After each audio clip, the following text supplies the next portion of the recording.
Bienvenidas y bienvenidos a un evento más de la Academia Mexicana de la Historia. Le damos continuidad al primer ciclo de conferencias titulado La Academia Mexicana de la Historia en el México de afuera, un esfuerzo coordinado por nuestro miembro corresponsal en los Estados Unidos, el Dr. Pablo Mijangos y González. Él mismo llevará a cabo la realización de esta segunda sesión titulada Siglo de Caudillos, la experiencia democrática y constitucional en el siglo XIX mexicano. Recibimos la señal desde Dallas, México, Casa Guanajuato, Centro Comunitario, Recreativo, Cívico y Cultural. Escuchemos esta segunda sesión con mucha atención. Hola, buenos días, bienvenidas y bienvenidos a la segunda sesión del ciclo que se titula La Academia Mexicana de la Historia en el México de afuera. Entonces, hoy es un gusto presentar esta segunda ponencia que tiene el título de Siglo de Caudillos, la experiencia democrática y constitucional del siglo XIX mexicano, que va a ser presentada por el profesor doctor Pablo Mijangos y González.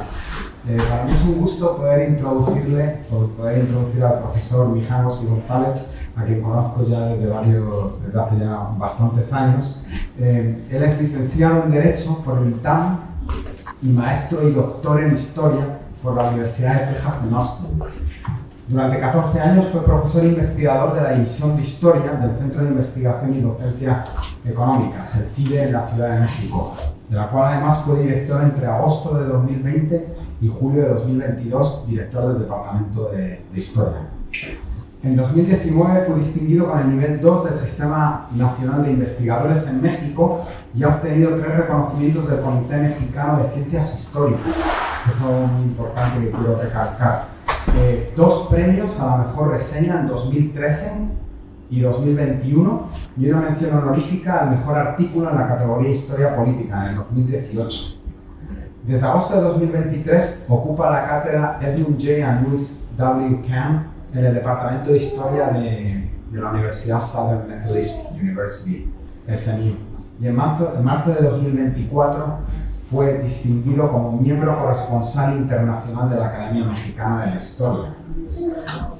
Sus principales líneas de investigación son la historia de la respuesta eclesiástica a las revoluciones liberales del siglo XIX, la historia del derecho y la historia comparada México-Estados Unidos.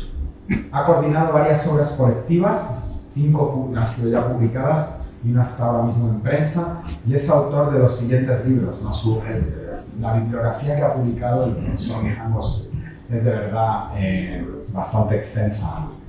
Los siguientes libros: El nuevo pasado jurídico mexicano, The Lawyer of the Church, Bishop Clemente de Jesús Munguía and the Clerical Response to the Mexican Liberal Reform, La Reforma, en la colección Herramientas para la Historia del Fondo de Cultura Económica, Entre Dios y la República, además de La separación Iglesia-Estado en México en el siglo XIX y la historia mínima de la Suprema Corte de Justicia de México.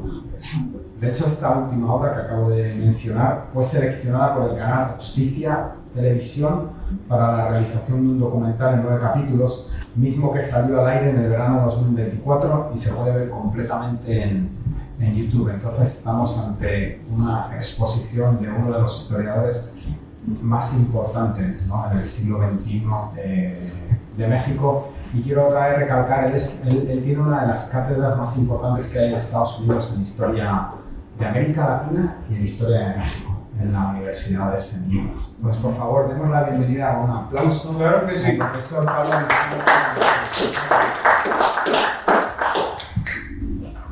Hola, muy buenos días, muchas gracias también por la presentación y bueno, gracias a todos los que nos acompañan esta mañana. Gracias a don Tereso Ortiz pues, por abrirnos las puertas para este ciclo de conferencias de divulgación histórica. Gracias también pues, a todos los que más tarde van a ver esta conferencia a través de las redes de la Academia Mexicana de la Historia y de Casa Guanajuato. Para mí es un honor muy grande estar aquí, porque a mí la verdad sí me ha parecido siempre muy, muy importante que la historia, en este caso la historia de México, ¿no?, sea llevada, ¿no?, al lugar donde está la gente, ¿no? Donde cuando decimos nosotros escribimos la historia desde abajo, la historia de la sociedad, la historia de México, me parece que es muy importante que nosotros llevemos esa historia donde está México, donde está la sociedad, donde está la gente, ¿no? Por eso pues pusimos este título, ¿no?, la Academia Mexicana de la Historia en el México de afuera. Entonces para mí es de verdad un honor muy grande estar aquí. Y bueno, déjenme explicarles primero, ¿no?, por qué escogí este tema para tratarlo con ustedes esta mañana, ¿no? Porque hablar pues, de la historia de la democracia, de la experiencia constitucional mexicana en el siglo XIX, estando en Texas, ¿no? Yo podía haber hablado de muchas otras cosas. ¿Por qué este tema tan mexicano? ¿Por qué hablarlo aquí? Y la idea me vino a la mente en parte por el ambiente que estamos viviendo ahora mismo, ¿no? Estamos viviendo una oleada más, no es la primera ni será la única, ¿no?, de una especie pues, de nativismo en Estados Unidos, ¿no?,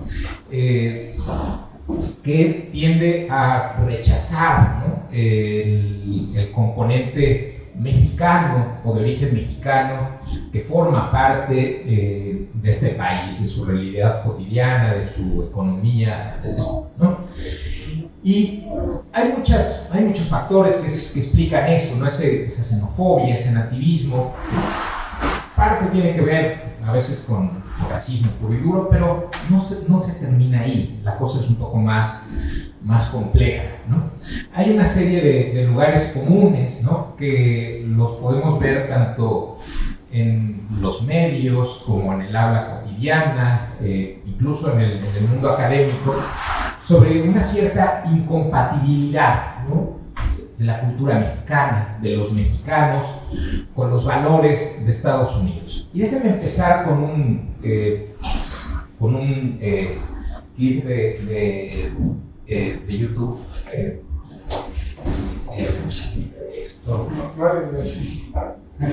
Perfecto. Es un clip de una película que salió en el año 2004 sobre el Álamo y Santa, ¿no? Ahí, en la dañada pared norte.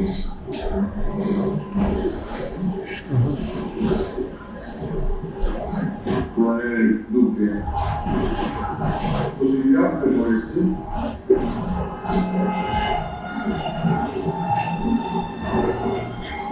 Romeo. Fue listo. Morales.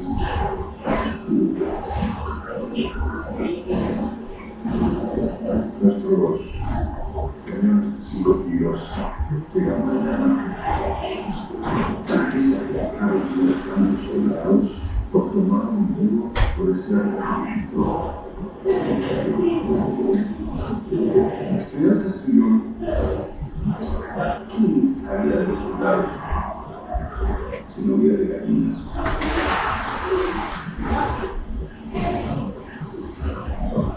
Y si se reúnen con piratas y soldados. Y un solo prisionero que le da reglas de poder. ¡Usted, señor! ¡No ha entendido nada de la dificultad que nos encarga!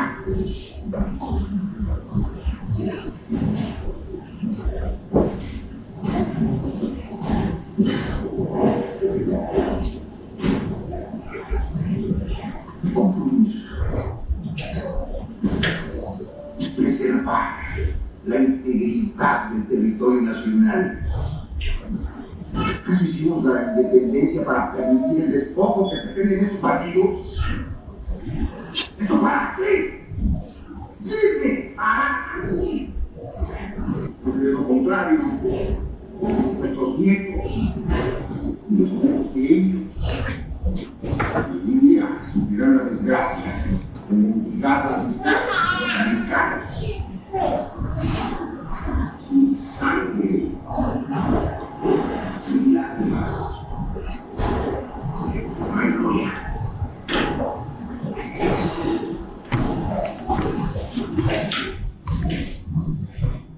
Ok, ¿por qué qué les estoy mostrando este clip, ¿no? Es una película sobre el Álamo, ¿no? El mito fundacional del nacionalismo tejano, ¿no? Y me pareció perfecto, ¿no? Para ilustrar el punto que les quiero decir. ¿Cuál es la visión que muchas veces se tiene sobre México, sobre su tradición, sobre su cultura en Estados Unidos? Que México es heredero de una tradición esencialmente autoritaria, ¿no? Santa Anna, hablando ahí, ¿no? Representa un poco como esa visión de México, es decir, general, hay reglas de gobierno, y entonces Santa Anna se levanta, el gobierno soy yo, ¿no? Esta especie como de autocracia encarnada en el alma del caudillo, ¿no? Entonces, bueno, esa especie de mito fundacional ha servido, por ejemplo, en el caso del nacionalismo tejano, para decir, bueno, es que la rebelión de Texas no nos trataba de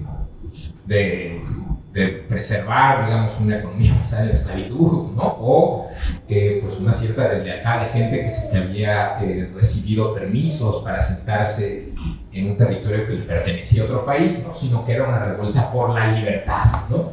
Frente a estos mexicanos que esencialmente son autoritarios, ¿no? Que son arbitrarios, dictatoriales, ¿no? Que se encarnan, ¿no? En personajes como Santa Anna, ¿no? Incluso cuando uno visita el Museo del Álamo, yo la primera vez que lo visité en el año 1998, digo, lo primero que me llamó la atención era un poco como este maniqueísmo tan profundo, ¿no? Es decir, los mexicanos representados así con esta mirada turbia, horrible, ¿no? Y los rebeldes tejanos como mirando al horizonte, queriendo defender la libertad. Entonces, bueno, hay una idea muy arraigada, ¿no? De que México es esencialmente contrario a los valores angloamericanos, y especialmente al gobierno representativo, a la separación de poderes, a los derechos individuales, ¿no? Pero bueno, esto no se limita nada más como estos lugares comunes del nacionalismo tejano, como decía, en el mundo académico. Hace algunos años, bueno, ya 20 años, se publicó un artículo de un politólogo estadounidense que, releyéndolo en estos días, me he dado cuenta que fue una especie de profeta adelantado a su tiempo, ¿no? Un ideólogo, digamos, del nativismo actual, antes de que sus protagonistas siquiera figuraran en la escena pública, ¿no? Samuel Huntington, profesor de la Universidad de Harvard, nada más y nada menos, ¿no? En el año 2004, Samuel Huntington publicó un artículo que hizo mucho ruido en aquella época en la revista Foreign Affairs, que se titulaba The Hispanic Challenge. Y recuerda, en el año 2004, pues en Estados Unidos el gran tema de discusión era la guerra contra el terrorismo, Irak, el 11 de septiembre. Huntington decía, el gran peligro para Estados Unidos no es el terrorismo islámico, no es Osama Bin Laden, sino el señor José, ¿no? que corta el pasto, ¿no? el llanto José. El gran peligro son los hispanos, ¿no? ¿Y qué razones daba para ese peligro? Decía, los hispanos pertenecen a una cultura o a una civilización esencialmente contraria a la anglo-protestante, a la angloamericana, ¿no? Es muy peligroso abrirles las puertas, y más teniendo la vecindad con México, porque eventualmente, ¿no? podrán convertirse en una mayoría demográfica, y ellos traen una cultura, ¿no? que es contraria justamente a lo que nosotros creemos en este país, los derechos del individuo, ¿no? El gobierno limitado por una constitución, la democracia, ¿no? ¿Cómo vamos a tener una democracia funcional, ¿no? con un pueblo que es esencialmente contrario, hostil a ello, ¿no? que es más autoritario, corporativo, dogmático, etc.?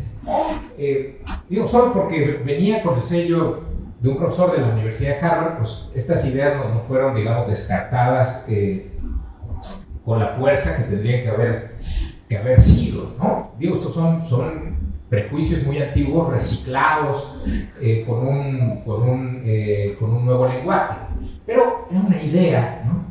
que sin duda seguía muy viva, muy presente, y que hoy sigue viva también, ¿no? Detrás de ese nativismo está la idea de peligroso integrar al mexicano porque el mexicano es esencialmente distinto a lo que este país representa. Nada más que ahora, digamos, el viejo Llanito José se ha convertido en el narcotraficante José, ¿no? El mexicano es por definición criminal por naturaleza, ¿no? Pero, digamos, siempre sigue viva esta idea de que México es la barbarie, desde sus orígenes hasta el presente. Curiosamente, esta visión, ¿no?, de la incompatibilidad entre México y la democracia y el liberalismo también tenía un correlato en México, en el relato histórico oficial que durante décadas, y yo me atrevería a decir hasta el presente, muchas veces se sigue enseñando. ¿Por qué? El nacionalismo revolucionario, digamos, la cultura especialmente, la cultura oficial, especialmente en las décadas de mayor apogeo del PRI, ¿no? Enseñaron a generaciones enteras de mexicanos, ¿no?, que la historia de su país podía resumirse en la historia de sus presidentes, de sus caudillos, de sus grandes hombres, ¿no? México era, en resumen, la historia de esos grandes hombres que encarnaban y guiaban al pueblo a través de su historia, ¿no? La revolución fue hecha por un montón de gente, por ejércitos populares, sí, todo está muy bien, pero finalmente la revolución solo se explica por estos prohombres que estaban viendo más allá de su tiempo y que son quienes realmente encarnan su historia, ¿no? Entonces, finalmente, había también una especie de coincidencia, es decir, sí, bueno, está bien la democracia de México, pero en realidad lo que importa es el señor presidente. Lo que importa es este caudillo que está más allá de las leyes, de la Constitución, de la voluntad popular. Él es quien encarna a la nación y por lo tanto, digamos, estas sutilezas, ¿no?, del Estado de Derecho, de las elecciones libres y abiertas, pues bueno, se puede prescindir de ellas, ¿no? La defensa de la nación está por encima de todo eso. Y entonces, bueno, eso ha reforzado estos lugares comunes, pero son lugares comunes que, se los digo desde la experiencia de alguien que se ha acercado a los archivos para estudiar la historia política, constitucional, jurídica del México del siglo XIX, no coinciden con la realidad, ¿no? Si uno quiere entender, por ejemplo, el siglo XIX mexicano a partir de Santana, no va a entender ni la mitad, ¿no?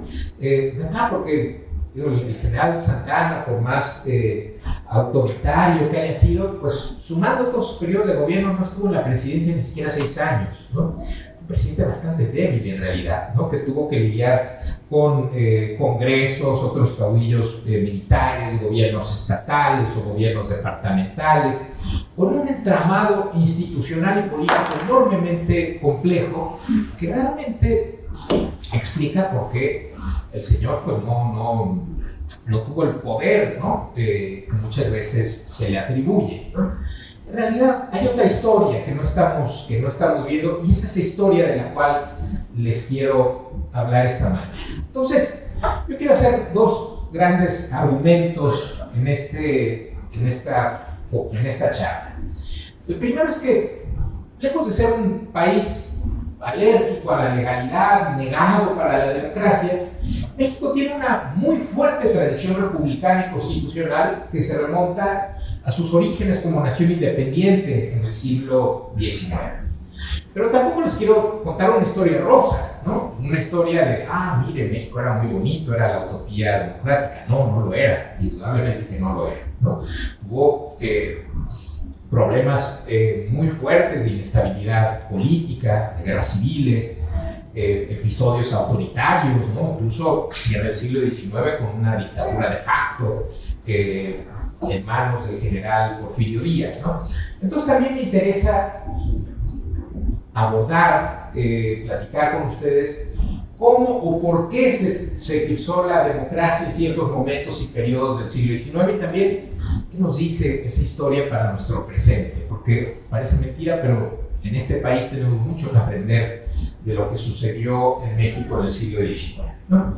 Entonces, de eso les quiero hablar ahora.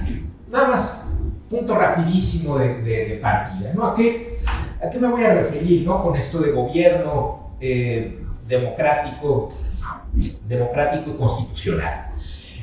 En primer lugar, digamos, yo diría 3 elementos básicos, ¿no? Que creo que todos los tenemos en mente.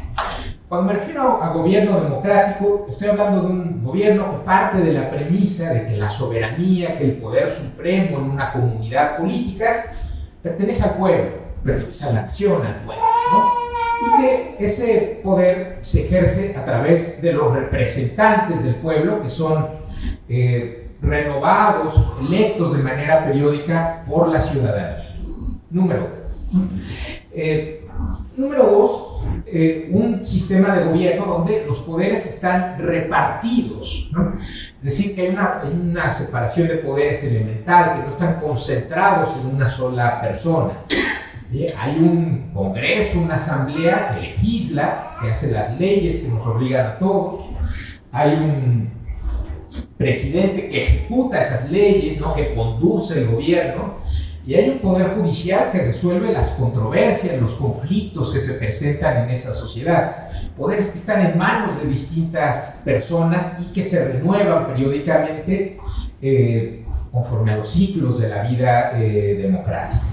Y finalmente también un gobierno que aspira a ser por lo menos un gobierno basado en las leyes, que respeta el principio de legalidad. ¿Qué quiere decir eso? Que las autoridades pueden actuar en el marco de una serie de atribuciones que les da una constitución escrita, que les da la ley, ¿no? Es decir, oye, no es que el presidente pueda hacer lo que le da la gana, ¿no? No, el presidente tiene una serie de poderes, de facultades que constan en un documento llamado Constitución, ¿no? Y se tiene que actuar en ese marco, lo mismo el Congreso, lo mismo los jueces, ¿no?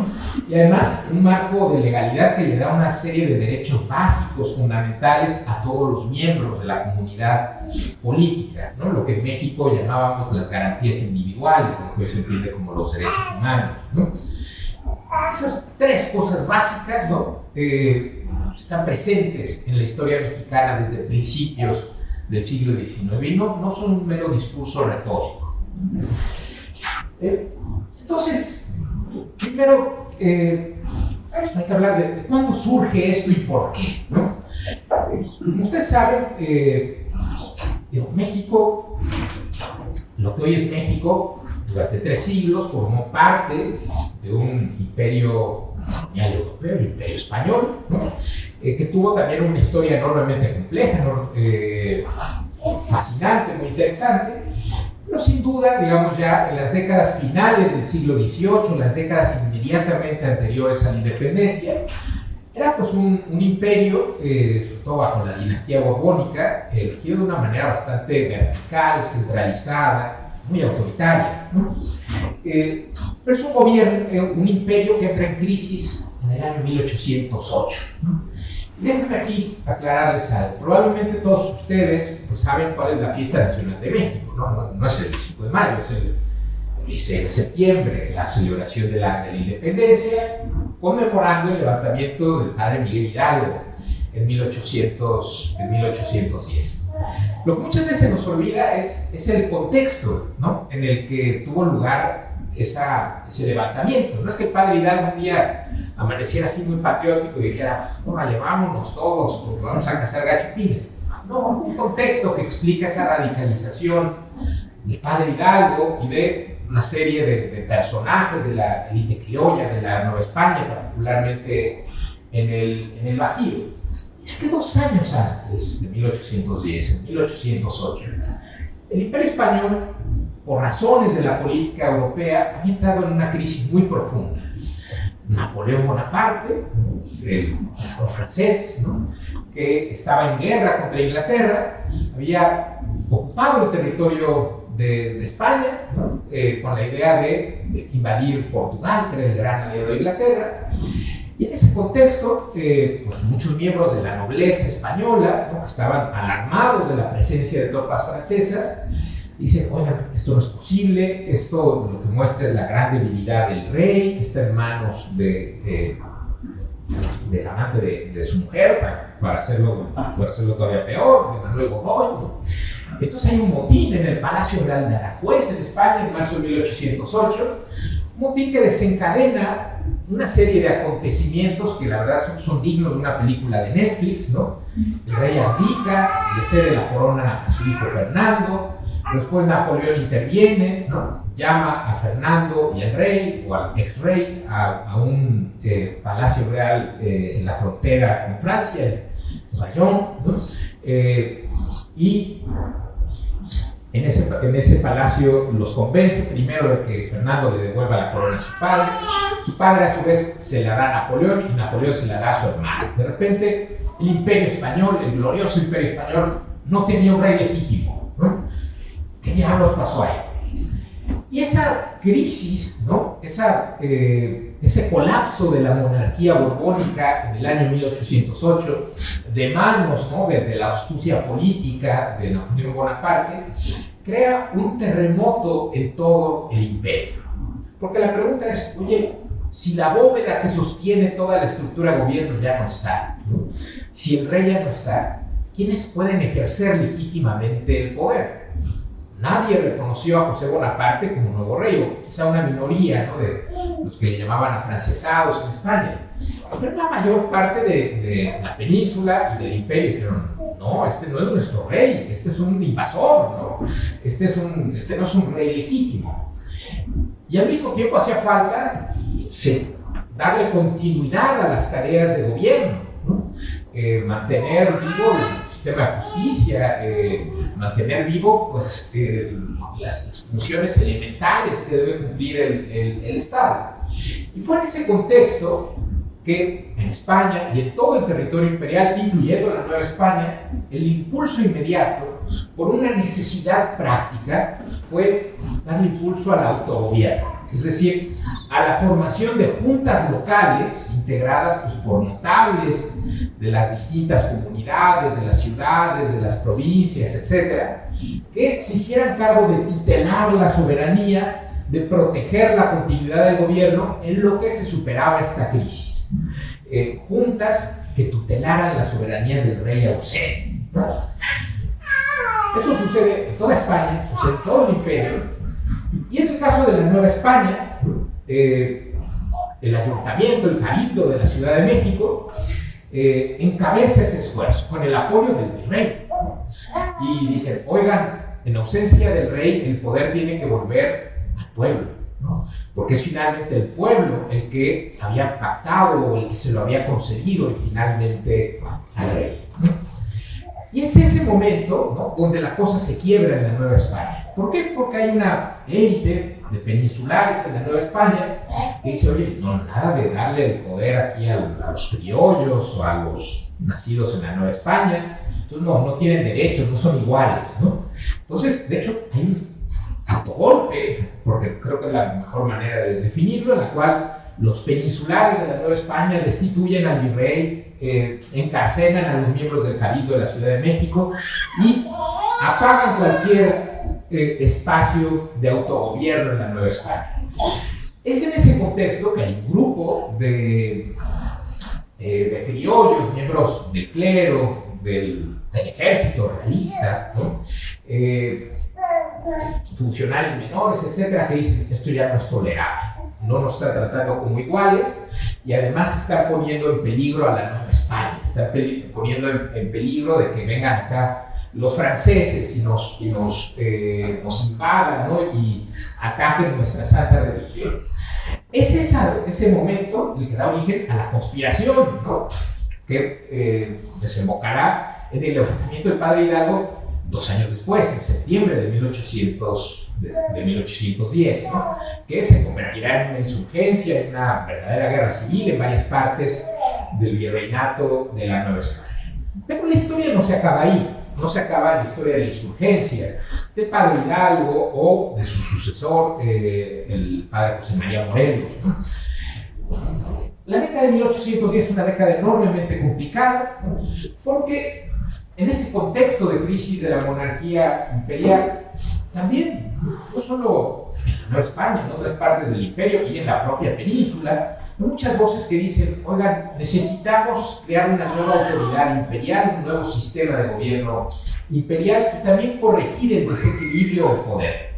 Necesitamos ser generosos, es decir, liberales, ese era el significado original de la palabra liberal. Necesitamos ser liberales, actuar con liberalidad frente a todos aquellos que se han rebelado contra Napoleón y han tutelado la soberanía, ¿no?, para proteger a España. Y entonces necesitamos crear un nuevo sistema de gobierno que le dé o le devuelva su soberanía, su poder originario a la nación. Ese momento es el que va a desembocar en la primera constitución española, también de la Nueva España, ¿no?, y me atrevería a decir la primera constitución de México, que es la Constitución Imperial de Cádiz del año 1812, ¿no?, que pues celebramos su aniversario hace unos días, el 19 de marzo. Esta constitución va a ser bien importante y especialmente en la Nueva España va a ser el lugar de las Américas donde va a tener un impacto mayor, ¿no? Porque esta constitución imperial nos habla en primer lugar o consagra el principio de que la soberanía reside en la nación. ¿Qué es la nación? Dice, pues la nación española es la reunión de todos los españoles de ambos hemisferios. ¿Y quiénes son españoles? Todos los hombres libres, nacidos y avecindados en los dominios de las Españas y los hijos de estas. Todos los hombres libres, avecindados en las Españas y los hijos de estas. Oye, salvo aquellos que no fueran libres, es decir, que fueran dependientes o que fueran esclavos, ¿no?, que no gozaran de esa libertad, ¿no?, todos eran ciudadanos, todos formaban parte de la nación. Esto es una revolución política brutal, ¿no?, porque ya no se dice la soberanía reside en el rey, reside en los Borbones, no, la soberanía reside en la nación, reside en todos los vecinos, ellos son los soberanos, ¿no? Y en esa medida, dado que la nación era soberana, todas las autoridades, ¿no?, con excepción del rey, todas las autoridades tendrían que ser electas, ¿no?, porque representan a la nación. Entonces la Constitución de Cádiz abre un experimento político fascinante que muchas veces lo ignoramos completamente, pero fue muy real, ¿no?, que era la celebración de elecciones no solo en España, sino en todo el Imperio Español.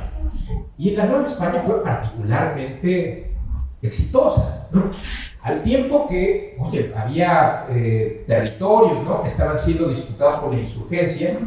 Buena parte de la Nueva España se estaban celebrando elecciones para elegir a las nuevas autoridades en el marco de esta Constitución Imperial.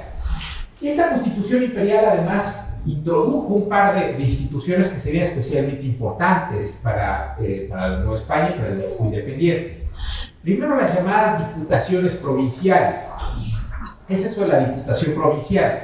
Para decirlo en corto, era como una especie de gobierno regional, ¿no?, integrado por representantes elegidos en cada provincia, ¿no?, y esa diputación provincial estaría a cargo como de ese gobierno. Digamos que son los ancestros de los gobiernos estatales, ¿no?, y sus legislaturas.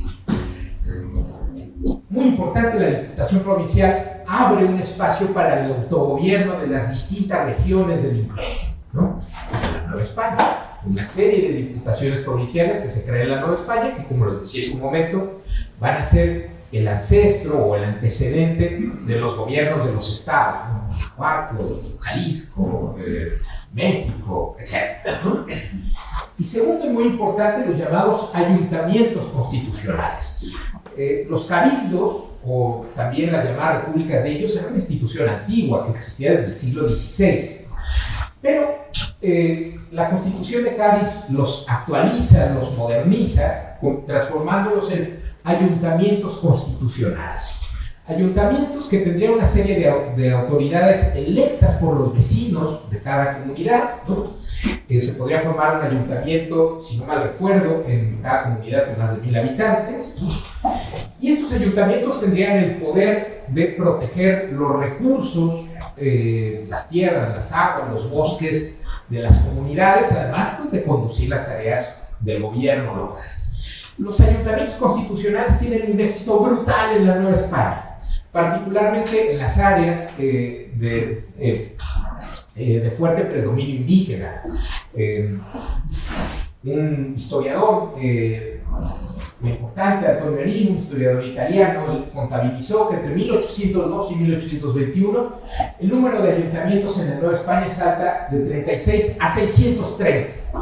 Hay una fiebre por hacer ayuntamientos. ¿Por qué? Porque le daba a la gente la oportunidad de proteger sus tierras, sus recursos, sus comunidades. Es decir, el gobierno representativo no se introduce en la Nueva España simplemente porque alguien se puso a leer un día a Rousseau y dijo, hay que ser libres. No, se introdujo por una necesidad práctica y también por la conveniencia de eso, porque la gente quiere participar en las decisiones que le afectan, ¿no? Y esta Constitución daba la oportunidad de hacerlo. Como sabemos, ¿no? México se vuelve una nación independiente en el año 1821 mediante un gran pacto político entre la insurgencia y los líderes criollos del ejército realista, ¿no? Que entran con el famoso ejército trigarante a la Ciudad de México el 27 de septiembre de 1821. Y esos primeros años de vida independiente son también muy, muy interesantes porque vemos el éxito, ¿no?, que el gobierno representativo ya tenía en la cultura y en la praxis política de esta nueva nación. Conforme al Plan de Iguala, ese nuevo país, ¿no?, ese México, iba a ser regido por un emperador, ¿no? Primero incluso se le ofrece la corona del imperio a un hijo de la familia Borbón, ¿no?, al propio Fernando VII, pero los Borbones nunca reconocen la independencia. Pero también aclara el Plan de Iguala, pues todas las autoridades, todas las instituciones creadas por la Constitución de Cádiz van a seguir ahí. Las diputaciones provinciales, los ayuntamientos, los tribunales, toda esa infraestructura va a continuar, van a continuar las elecciones, ¿no? Durante los 3 primeros años se trata de mantener una especie de imperio constitucional que en ese caso pues va a estar en manos del líder del ejército realista, ¿no?, que impulsa el Plan de Iguala, Agustín de Iturbide, ¿no?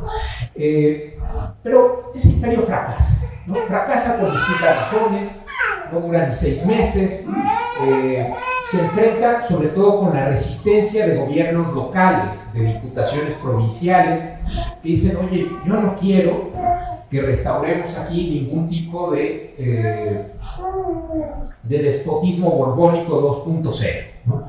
Quiero que realmente mantengamos el autogobierno de las regiones. Queremos mantener la soberanía de la nación, ¿no? Y por eso el imperio dura muy poco, y ya para el año 1824 tenemos la primera constitución mexicana, la Constitución Federal de 1824, que es también un documento muy, muy importante en la historia de México. Y aquí déjenme también aclarar qué es esto de una constitución. Digamos, una palabra que escuchamos con mucha frecuencia. Por ejemplo, hoy día en Estados Unidos hay una alarma muy grande, ¿no?, de si el presidente está dispuesto o no a respetar la Constitución. ¿Qué es la Constitución? Es fundamentalmente un pacto político, ¿no?, que tiene una fuerza normativa, que tiene una fuerza obligatoria, ¿no? ¿Por qué digo que es un pacto político? Porque es un pacto para distribuir, para repartir el poder, ¿no? Oye, también la soberanía reside en el pueblo, reside en la nación, pero ¿quién la ejerce? ¿Cómo la ejerce? ¿Cuáles son los poderes? Bueno, la Constitución se encarga de definir eso. Oye, va a haber un presidente que pueda hacer tal y cual cosa, un vicepresidente que pueda hacer tal otra, un congreso que se va a elegir de cierta manera y que va a tener la facultad de legislar en ciertas cosas, un poder judicial que va a poder hacer tal y tal cosa, gobiernos locales que van a tener ciertos poderes, gobiernos municipales que van a funcionar de tal manera, las elecciones se celebrarán de cierto modo, y los ciudadanos tendrán ciertos derechos, ¿no? Es un acuerdo político que requiere muchas negociaciones, ¿no? Y que es muy difícil de hacer, ¿no?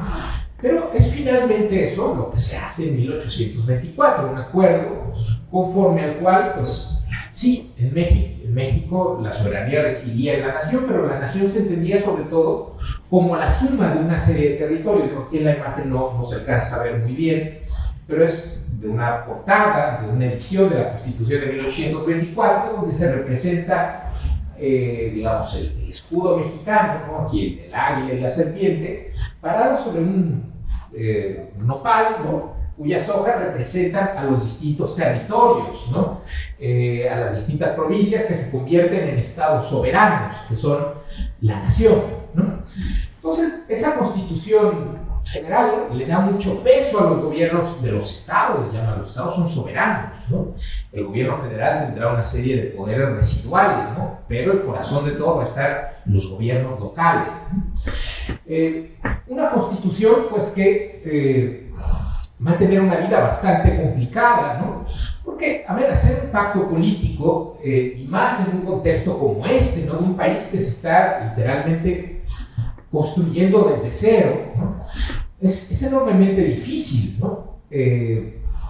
Muchas veces los acuerdos no satisfacen a todo el mundo, hay quienes abusan de ellos, ¿no? Hay ciertos desequilibrios, ¿no? Que incluso se introducen desde la propia Constitución, lo cual no es, digamos, exclusivo de México, sucede en la historia constitucional de todos los países del mundo occidental, incluso Estados Unidos, ¿no? Entonces hay un cierto desequilibrio, ¿no? Que también va a provocar inestabilidad política, que va a desembocar en algunas rebeliones, en algunos levantamientos, y por lo menos hasta el año 1848 vamos a ver como una especie de revisión constante de este pacto político. Una constitución que va a girar más hacia el centralismo, que va a tener un carácter más conservador, vamos a decirlo de esa manera, en el año 1836. Después otra constitución en 1843 más presidencialista, ¿no? Después un regreso como al federalismo más republicano en 1847. Pero bueno, hay una revisión y un experimento constante de esas reglas del juego político. Pero si pensamos que es todo inestabilidad y que todo es grilla y guerra, no estamos viendo realmente lo que sucede, digamos, más allá de ese cambio de las reglas del juego. Porque también durante estas décadas, de 1821 a 48, se consolida una práctica republicana, una praxis republicana, una cultura republicana. Aquí estoy siguiendo sobre todo una historiadora argentina muy brillante que escribió un libro que lo pueden conseguir ustedes desde acá, que se llama Las Repúblicas del Nuevo Mundo, donde ella dice, vamos a ver cuál era la praxis del republicanismo en Hispanoamérica, y en este caso en México, en la primera mitad del siglo XIX. Las constituciones eran documentos mojados, papel mojado, la vida republicana era nada más una fantasía. Dice, no, hay ciertas cosas que se arraigan en estas décadas, ¿no? Que expresan muy bien, digamos, este ejercicio cotidiano de la soberanía popular, ¿no? La primera es la práctica frecuente, sostenida de elecciones. Por más levantamientos que hubiera, cambios de constituciones, etc., hay también una continuidad de las prácticas electorales, que acuérdense, habían sido introducidas desde la Constitución de Cádiz en 1812. Bajo la Constitución de 24 se celebran elecciones a nivel municipal, a nivel estatal, elecciones a nivel federal. Las constituciones de 1836 y 43, a pesar de que restringen los derechos ciudadanos, no eliminan por completo las elecciones, se siguen celebrando elecciones en los departamentos, por ejemplo, ¿no? Después en 1847 pues, se restaura el sistema más amplio, ¿no? Pero finalmente el punto es que se celebran elecciones de manera reiterada, sostenida. Digo, no debemos idealizar estas elecciones, ¿no? Digamos, el voto secreto, como lo conocemos hoy día, no existía todavía, pero bueno, no existía en ningún lado, ¿no? Vamos, estos avances democráticos de los que gozamos, pues eran desconocidos todavía pues, para las repúblicas del siglo XIX. Pero bueno, finalmente se celebran elecciones en las que sí, pues hay muchas veces prácticas turbias, movilización de distintos bandos, negociaciones entre políticos, entre intermediarios, que digamos son elecciones que pueden ser bastante desafiadas, pero en las que participa a veces un porcentaje significativo de la población. En algunos casos, por ejemplo, en la Ciudad de México, podía llegar incluso hasta el 70% de la población que tenía derecho a votar, ¿no? Que eran los hombres adultos que no fueran dependientes, ¿no? Esos porcentajes podían variar, es algo que digamos los historiadores seguimos desenterrando, estudiando, pero ahí está, constante, práctica reiterada de elecciones.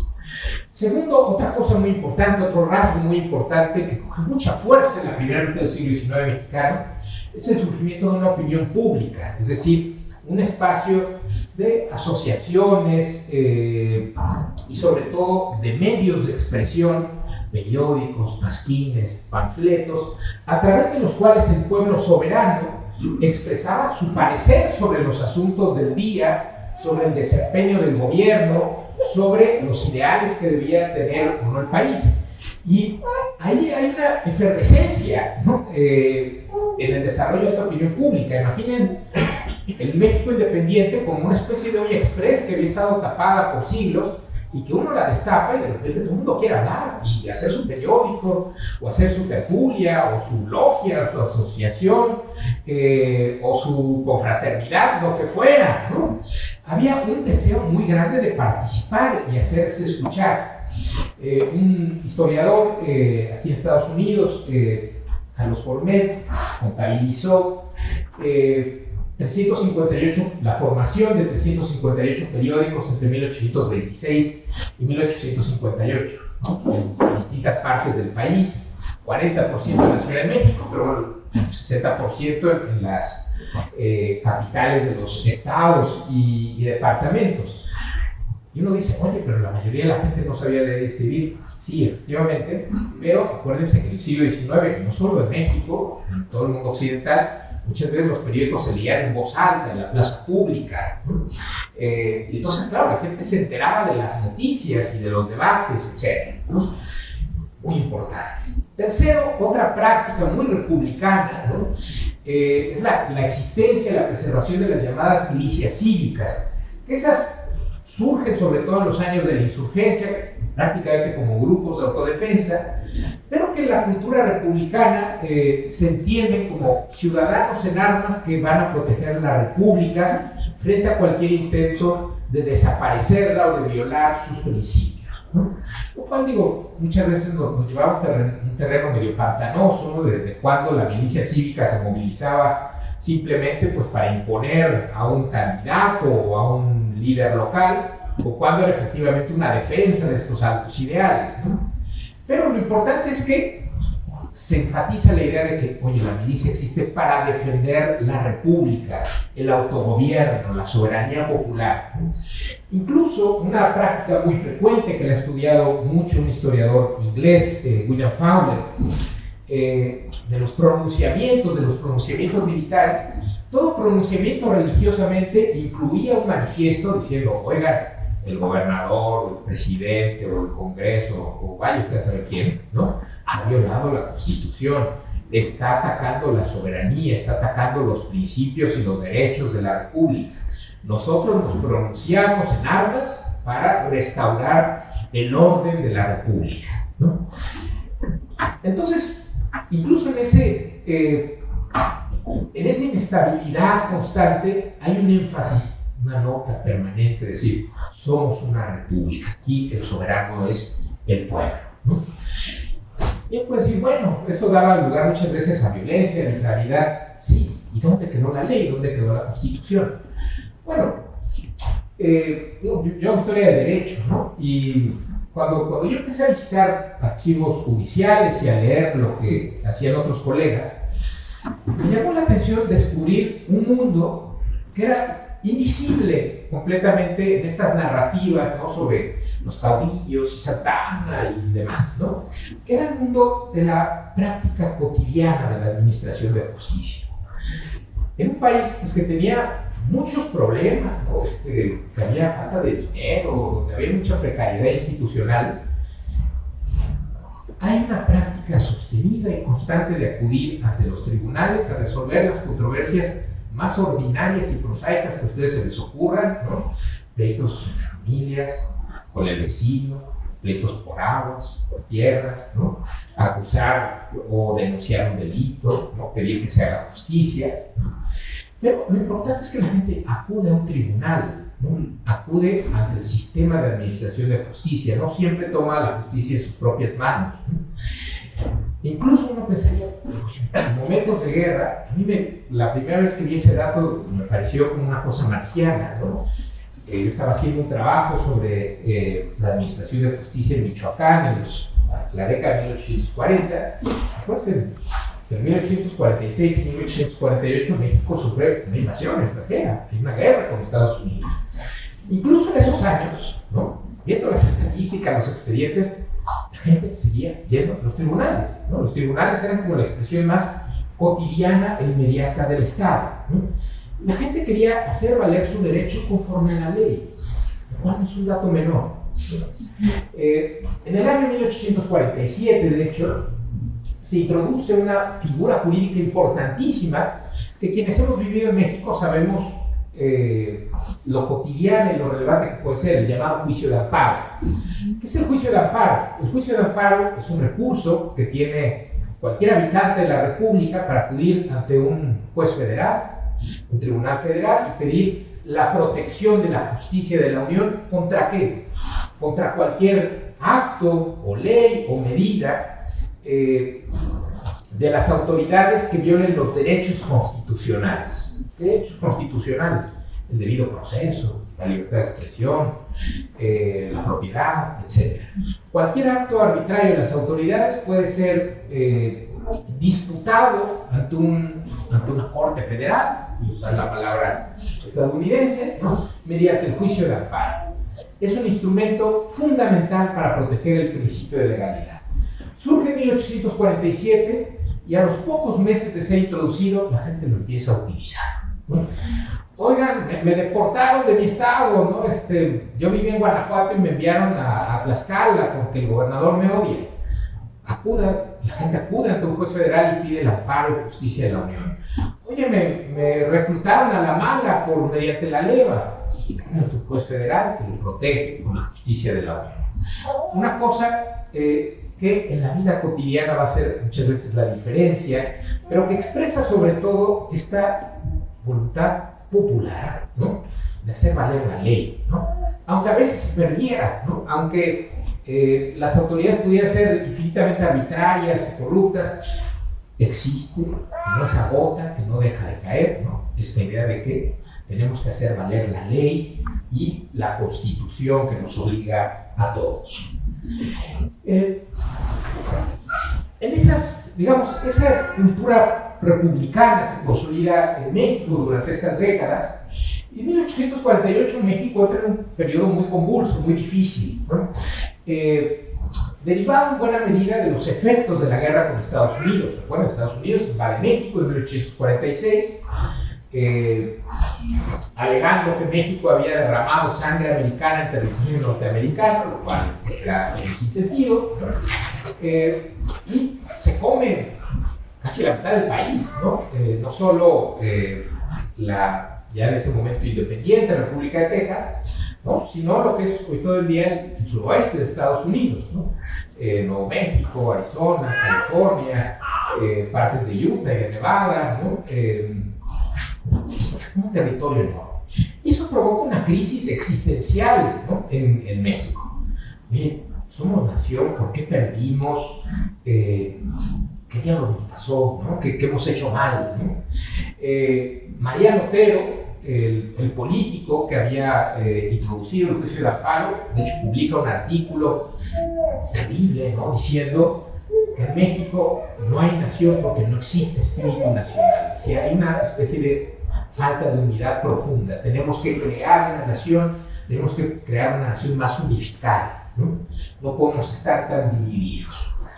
Y en ese contexto de crisis es que tiene lugar un fenómeno bastante curioso, porque por un lado la clase política se convence de todos los colores, ¿no?, de la necesidad de construir un Estado nacional mucho más fuerte, más unificado, con un poder ejecutivo más ágil, capaz de impulsar la transformación del país. Hay una demanda de decir, necesitamos un Estado más fuerte, porque la debilidad nos va a destruir. Pero al mismo tiempo también hay una gran polarización y una gran división, porque pues no hay un acuerdo sobre cómo construir ese Estado nacional más fuerte. Hay un grupo político, el Partido Liberal, ¿no?, los que se definen como liberales, que dicen, oye, pues tenemos que profundizar la cultura republicana, pero también tenemos que enfrentar a ciertas corporaciones sociales, ciertos poderes sociales, como el ejército o como la Iglesia Católica, ¿no?, que en la práctica pues han desafiado la soberanía de la nación, ¿no? Del otro lado, los conservadores, ¿no?, que pues ya no están tan convencidos de la conveniencia de mantener la cultura republicana, que piensan que a lo mejor una dictadura temporal sería necesaria y que sobre todo piensan en la necesidad de proteger a las instituciones sociales más fuertes del país, que son la Iglesia y el Ejército. Dicen, oye, si atacas a la Iglesia y el Ejército, pues le quitan los pilares a la nación. Y entonces el país se polariza brutalmente en torno a esto, ¿no? Es en ese contexto que en 1856-57 se discute la que va a ser la constitución más importante del país en el siglo XIX, la Constitución de 1857, que recicla la forma de gobierno republicana, representativa, federal, pero con un ejecutivo mucho más fuerte, también con una federación más fuerte, capaz de imponerse sobre los estados, al menos en ciertos temas. Pero hay un tema que divide al país en esos años, que es el tema religioso. Y aquí, digamos, se introduce un fenómeno que eventualmente será muy dañino para la vida democrática en México, que es una especie de guerra cultural en torno al tema religioso. Y subrayo el tema de guerra cultural porque es algo que vivimos en este país por ejemplo hoy día, ¿no? Hay una gran discusión sobre, oye, qué derechos, qué poderes, qué privilegios debe tener la Iglesia Católica en la nación. ¿Sí? Todos los mexicanos son católicos, sí, pero la Iglesia Católica debe ser privilegiada, o el gobierno puede intervenir en sus asuntos. Es una discusión terrible, ¿no? Porque se está tocando un tema que era muy sensible para la mayor parte de la población. Y hay una verdadera guerra religiosa en México, ¿no? Una guerra religiosa que eventualmente se traduce en una especie de negación del contrario. Oye, los liberales son enemigos de la fe, son enemigos de la civilización cristiana. No podemos tener un gobierno en manos básicamente de herejes, ¿no? Del otro lado, oye, el clero católico es corrupto, es malvado, ¿no? Quien apoya al clero católico esencialmente es enemigo de la nación. No podemos coexistir juntos. Es una retórica muy polarizante, terrible, ¿no? Que finalmente termina negando, ¿no?, la posibilidad de la coexistencia política de visiones opuestas sobre el futuro del país, ¿no? Y digo, a mí siempre me ha parecido fascinante ese periodo porque incluso en ese contexto de polarización hay también un activismo social, político muy fuerte.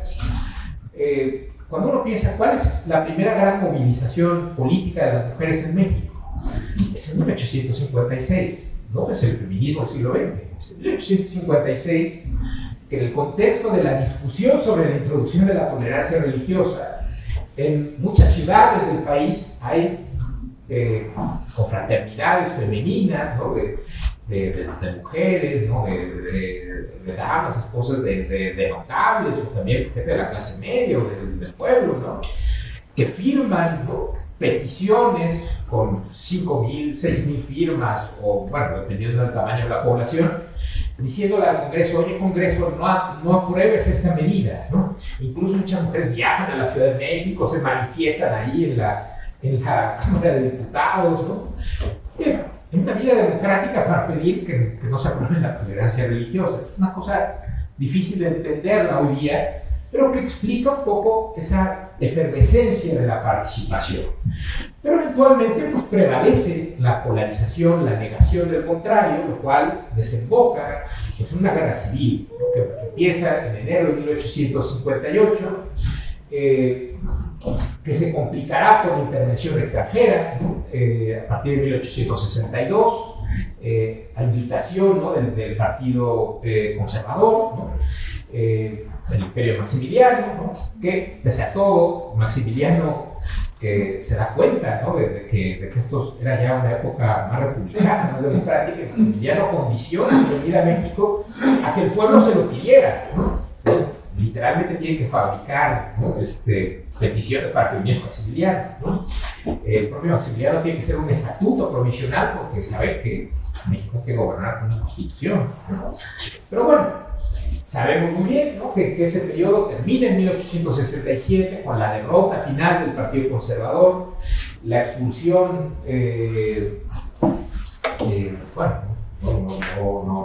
la salida, ¿no? del ejército francés, ¿no? y la ejecución de Maximiliano de Habsburgo y de los generales conservadores en el Cerro de las Campanas, el 19 de junio de 1867, ¿no? Un momento en que México se consolida como nación soberana, ¿no? El presidente liberal, Benito Juárez, pronuncia esta famosa frase, ¿no? Entre los individuos como entre las naciones, el respeto al derecho ajeno es la paz, ¿no? Y entonces viene un momento de restauración de la República y de vida democrática muy intensa, pero que muestra, digamos, ciertos problemas que son los que nos van a llevar a la dictadura porfiriana. Primero, número uno, la exclusión de los vencidos. Los viejos conservadores no los ejecutan, ¿no? Pero tampoco necesariamente se reciclan en la vida política. Hay un sector de México que va a ser como existencialmente denigrado, como el anti-México, ¿no? que por su alianza con el imperio, pues realmente no podía formar parte de la vida pública, ¿no? Lo cual, esa exclusión del vencido, ¿no? Va a tener consecuencias feas, ¿no? en la cultura política mexicana. Pero además de eso también hay una cierta fragmentación entre los vencedores, ¿no? En el campo liberal no es que hubiera una especie de partido unificado con un liderazgo vertical, mano de Benito Juárez, no, para nada. En realidad, esa coalición de vencedores pues, no tarda mucho en empezar a pelearse entre ellos, ¿no? Para afianzar posiciones de poder, los gobiernos estatales, asientos en el Congreso o en la Suprema Corte, etc. Y sobre todo entre los propios liberales hay una tensión muy fuerte entre los liderazgos civiles y los liderazgos militares que habían vencido en la guerra civil, que se expresan perfectamente en la disputa entre un joven general oaxaqueño, Porfirio Díaz, que había liberado la Ciudad de México, ¿no? Del ejército francés, que también había capturado Puebla en 1867, cerrando la posibilidad de escape para las tropas leales a Maximiliano, que era un héroe militar de la guerra, y el presidente que había encabezado el gobierno constitucional, Benito Juárez. Una tensión muy fuerte entre civiles y militares.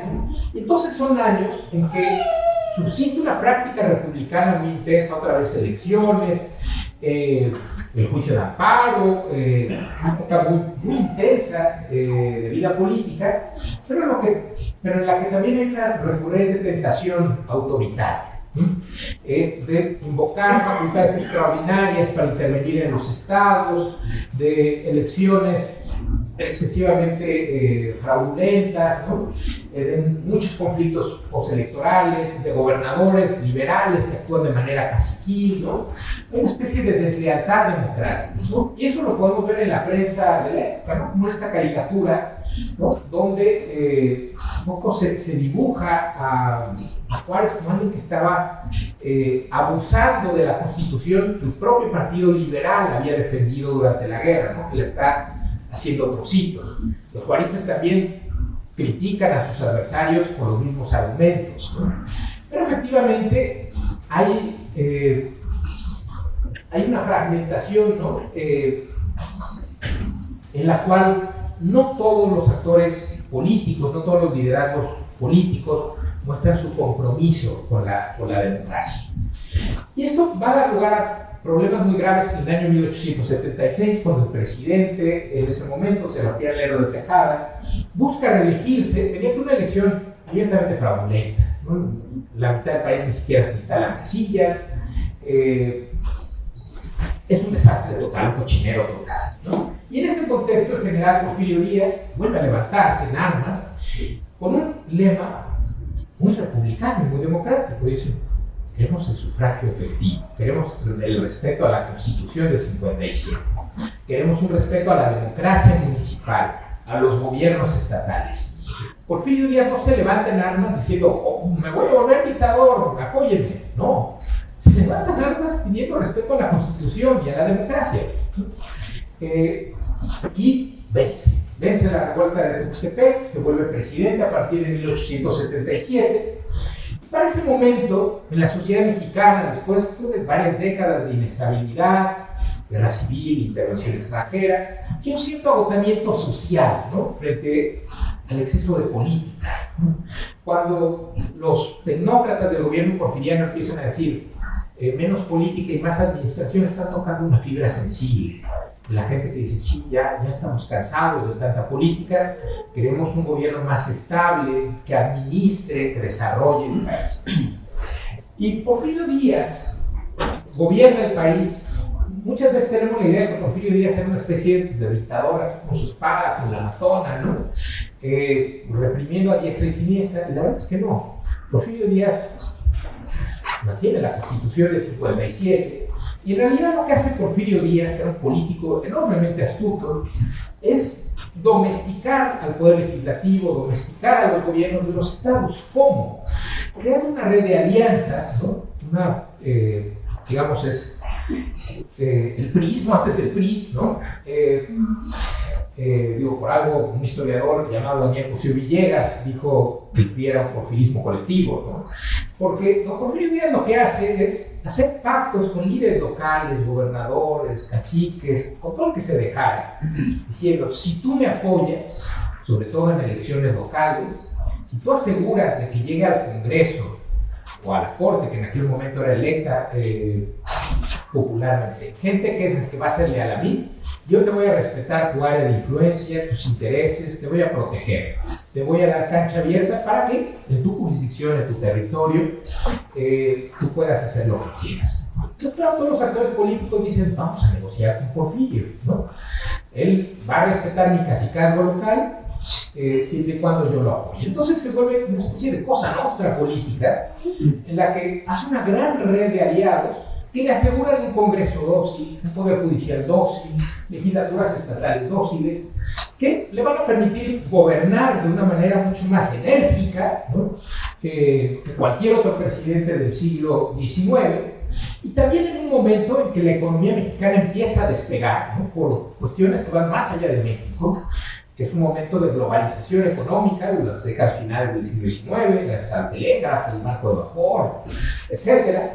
Y México se incorpora, se suma a ese tren, ¿no? Literalmente, en la época de Porfirio Díaz se construyen casi 20.000 kilómetros de líneas férreas, ¿no? México se sube a ese tren, ¿no? Y eso pues desata una época de crecimiento económico, de transformación económica, en la cual también va a haber un fenómeno muy importante, nota 2, ¿no? Les había dicho lo de la exclusión del contrario, la guerra cultural, la concentración de la propiedad, ¿no? En esas décadas de crecimiento económico hay también un proceso pues de privatización gradual y en algunos momentos muy acelerada de la tierra, ¿no? Una concentración de la riqueza en manos de una oligarquía que se beneficia, ¿no?, de esta globalización económica, de ese crecimiento económico. Y este régimen oligárquico que se va a construir en México ya en la época más avanzada del régimen porfiriano, pues sí va a suponer una amenaza para la democracia. Cuando hay una desigualdad económica extrema, una concentración de la propiedad extrema, la democracia está en peligro, ¿no? Y te lo digo, México del siglo XIX para que me escuches, Estados Unidos del siglo XXI, ¿no? Entonces, poco a poco, digamos, esa cultura republicana, democrática, pues empieza a paralizar. Ya casi termino. Aguántenme un segundo. Ya para el año 1900, 1903, el gobierno porfiriano es, para todos los efectos prácticos, una dictadura de facto. Sí, está la Constitución todavía, pero en realidad quien gobierna el país es don Porfirio, la institución política más importante del país, y hay una, digamos, una simulación democrática. Sin embargo, esta tradición republicana, esta cultura política, no desaparece del todo. No es que México vuelva a su esencia autoritaria, no. Porque incluso durante la época porfiriana hay ciertos rasgos, ¿no?, que van a ser muy importantes y que nos van a explicar un poco el estallido de la Revolución de 1910. Primero, pese a todo, don Porfirio Díaz sabe que para que su gobierno fuera legítimo se necesitaba celebrar elecciones. A todo lo largo del porfiriato se siguen celebrando religiosamente elecciones a nivel local, estatal, federal, ¿no? Aunque esas elecciones estuvieran manipuladas, aunque tuvieran muchos vicios, la elección había que celebrarla, porque sabía que era un criterio básico de la legitimidad del sistema político, ¿no? Lo cual refuerza justamente esta idea socialmente. No puede haber un presidente o un gobernador o un congreso no haya sido electo por el pueblo. Muy importante, ¿no? Segundo, bueno, en esta época parece mentira que en la plena época porfiriana es cuando más se arraiga y más se desarrolla el juicio de amparo, esta posibilidad de acudir ante los jueces federales a pedir la protección de los derechos constitucionales. Pero tiene todo el sentido del mundo. Y eso, la mejor explicación la da un senador porfirista, Miguel Bolaños Cacho, en 1908. Dice: si en México no ha estallado una revolución, fue una medida gracias al juicio de amparo, porque el juicio de amparo permite atender y desahogar muchos pequeños conflictos o abusos intolerables que de otro modo hubieran desembocado en violencia. Oye, hay gobernadores, autoridades de rango intermedio, pues que la verdad se pasan de lanza, o sea, hasta para estándares porfirianos son intolerables, ¿no? Bueno, esa gente podía acudir ante el juicio de amparo y pedir y obtener la justicia de la Unión, ¿no? Eso, aunque fuera una dictadura, todavía seguía desarrollándose esa práctica judicial. Tercero, y muy importante, la oposición no desaparece del todo. De hecho, particularmente a partir del año 1903, vemos cada vez más movimientos sociales de protesta y una oposición más o menos organizada, ¿no? Sabemos, por ejemplo, el caso de las huelgas obreras en Río Blanco y Cananea, ¿no? Bueno, tenían demandas laborales, pero que muestran el deseo de, en este caso, los trabajadores de organizarse para pedir sus derechos. Huelgas que son reprimidas, lo cual crea un escándalo nacional, ¿no? Pero también los católicos se organizan, ¿no?, bajo el manto del catolicismo social. También del lado de la izquierda, los anarquistas fundan o refundan el Partido Liberal Mexicano. También hay una prensa crítica, ¿no? Muchos periódicos críticos del porfiriato, ¿no?, como el llamado Hijo del Aguizote, ¿no?, esta foto famosa donde dice la Constitución ha muerto. Pero un periódico crítico que enfrenta la censura, la persecución porfiriana, pero aún en ese momento no desaparece la prensa crítica, ¿no? Juan nos dice: oye, todavía subsiste una idea de que el pueblo se puede y se debe oponer a su gobierno. Y es en ese contexto, ¿no?, que un líder político local, en este caso de la oligarquía coahuilense, Francisco I. Madero, desconocido más allá de Coahuila, captura un poco el agravio, el escándalo popular cuando Porfirio Díaz decide, después de haber dicho lo contrario, decide otra vez postularse a la presidencia en el año 1910. ¿Y con qué lema compite Madero? Con el mismo lema de Porfirio Díaz: sufragio efectivo, no reelección. Madero se da cuenta de que hay una cultura y una praxis democrática, republicana y de respeto a la legalidad que no había logrado exterminar la dictadura porfiriana. y con eso va a ganar, ¿no? Con eso, digamos, va a ser la semilla de un movimiento social mucho más complejo, más amplio, que va a ser la Revolución Mexicana, ¿no? Entonces, con esto, déjenme cerrar. ¿Qué nos dice esta historia del presente? Primero, la democracia y el gobierno constitucional es una parte central de nuestra historia, no es una cosa así superficial, menor, no, están presentes ahí desde 1808, ¿no? Hasta el presente, con muchos momentos de regresión, de autoritarismo, de inestabilidad, todo lo que ustedes quieran, pero esa nota permanente, ¿no?, de que el pueblo tiene derecho a autogobernarse no desaparece nunca. Y además no solo que que el pueblo tiene el derecho a autogobernarse, sino que lo quiere y lo debe hacer en el marco de unas reglas del juego acordadas por todos y que se pueden hacer valer mediante instrumentos jurídicos. Es un país mucho más apegado a la legalidad de lo que quisiéramos creer. Y para mí, la verdad, es muy importante subrayar que esta tradición sigue muy presente en la experiencia de los mexicanos en Estados Unidos. Estando aquí en Casa Guanajuato, por ejemplo, la primera vez que vine, ¿no?, le decía a mis amigos que para mí Casa Guanajuato era como una parroquia cívica, ¿no?, donde uno ve a la comunidad autoorganizándose. Esto no lo fundó un presidente, ni de México ni de Estados Unidos, a pesar de que ha tenido, en este caso, apoyo, sobre todo gobernadores de los estados, pero esto lo fundó la comunidad y lo sostiene la comunidad, ¿no? Una comunidad que viene acá a tomar clases, que si de boxeo, que si de postura, que si de inglés, que si de educación cívica, o en este caso de historia, ¿no? Entonces, en la experiencia de los mexicanos en Estados Unidos vemos en sus movimientos sociales, en su demanda permanente de igualdad y de derechos civiles, en sus organizaciones comunitarias y en su interés por la educación cívica, esa raíz profundamente republicana y democrática de la cultura mexicana. Es ese el verdadero desafío hispano. Es esta cosa de que los mexicanos no nos podemos integrar porque somos esencialmente bárbaros y contrarios al clero anglo-protestante. No, el verdadero desafío es que sí, los mexicanos que viven aquí quieren ser tan democráticos, tan republicanos y tan iguales como todos los demás, ¿no? Y eso es lo que muchas veces no les gusta. Bueno, muchas gracias.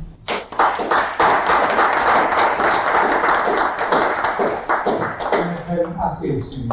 Me perdí la primera, pero la voy a recuperar. Estoy bien contento. No me he aprendido su nombre. Pablo Picasso. Pablo. Sí. Y le tengo una canción que viene del África para darle las gracias. Yuncay, yuncay, yuncayca, yuncaleles, caleles, calelesca, yuncayquia, yuncayca. Chelio, chelio, nicotinina, por el señor Pablo, resonará. Ra